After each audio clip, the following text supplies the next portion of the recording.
In the fall of 2020, we started a video series on diversity, equity, and inclusion and our approach to it as a school. Since that time, unbelievably, the world has gotten even more complicated. Polarization has increased and civil discourse has decreased. We don't want that to happen at Steward. As an intentional community, we want to respond to the needs of the world, to our community, and to our students.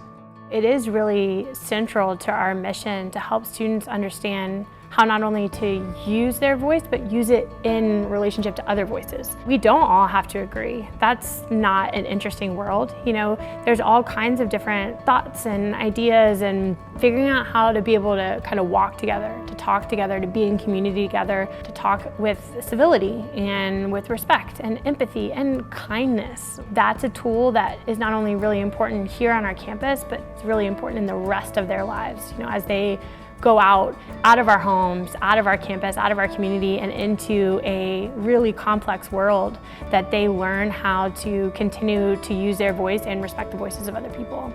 When civil discourse is done well, particularly in an educational setting, you ultimately have this positive tension which is needed to come to a better mutual understanding between yourself and your peers, and also a better understanding of your community.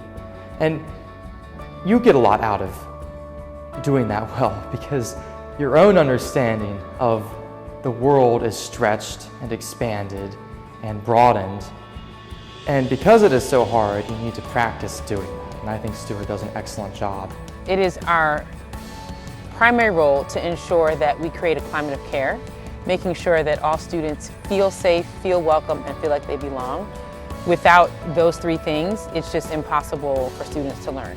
To facilitate empathetic interactions and prioritize listening and learning, we are practicing civil discourse classroom norms, responsive classrooms, and restorative practices.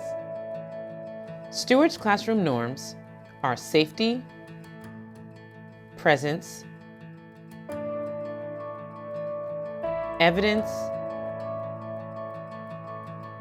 and engagement. The need for civil discourse and restorative practices has always been there. In recent years, we've just become more intentional about it. Restorative practices is a positive game changer. 80% of the time, it's proactive just to learn about each other, to learn about teachers. If you have that relationship with each other, the 20% of the time that you need to restore a broken relationship, you're not afraid to do so.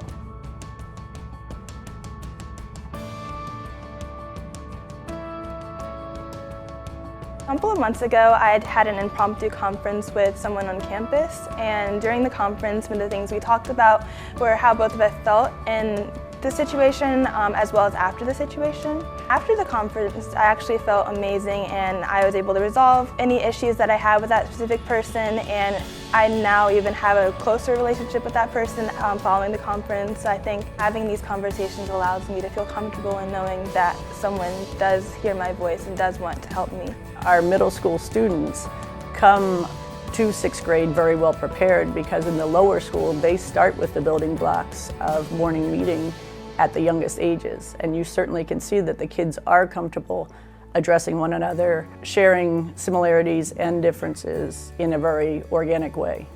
Morning meeting is a practice where we sit in the floor on a circle. It has 4 main components to it, where we greet each other, we share what is happening in our lives. I usually start with a question of the day that they respond to in a full sentence. We also have a group activity piece where I am blending both our social and academic worlds together to support their learning. And it usually ends with a morning message that is behind me where all children respond. I'm hoping to give them the building blocks through all of our conversations to carry strategies throughout lower school and middle school and upper school, really throughout life. And I think when more than one classroom is doing it, then you do see that carry over. And when you've got a whole school that's ready to practice this and really put their whole heart into it, I think we do see children who will take care of issues and make these connections all on their own. Restorative practices combines a number of different practices between education, leadership, psychology, and what it seeks to do is figure out how do communities build, maintain, and sustain, and what do you do when a community is harmed, how do you restore that? So that's where the name Restorative Practices comes from. This is a rather bold approach that we're taking, but it's not uncommon. Many other private schools are diving into the work of restorative practices because they see the benefits of it. As we consider who we want to be in this community and why families are sending their children to the Steward School, of course we have amazing things to offer. Of course it's for the robust academics, but it's also for the community. And our goal in building relationships and building community is connection. And so that's why we are willing to take this bold approach, is because these things matter so much to us.